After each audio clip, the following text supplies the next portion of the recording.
A hand drill is used for boring small holes in wood by turning a hand-driven handle. Turning this handle rotates the chuck via a system of gear wheels.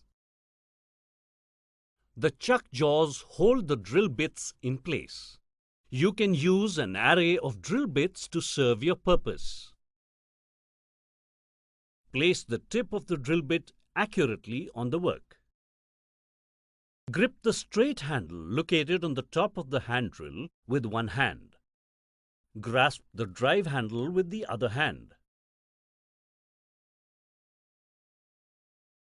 Gently turn the drive handle clockwise, allowing the tip of the drill bit to bite into the wooden surface.